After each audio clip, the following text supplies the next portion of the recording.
তাকে বিয়ে করতে বাধ্য করা হয়েছিল।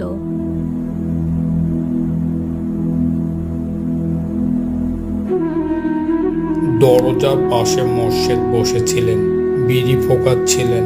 হেমলতার প্রতিটি কথা বড় হয়ে যাওয়া মানুষটাকে দুমড়ে মুচড়ে দিল।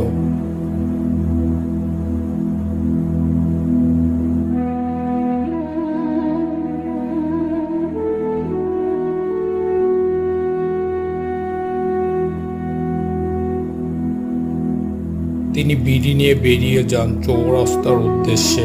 চৌরাস্তার পাশে একটা বড় ব্রিজ আছে, সেখানে এসে দাঁড়ান। ফেলে আসা জীবনের প্রতিটা পদক্ষেপ চোখ বুজে মনে করার চেষ্টা করেন।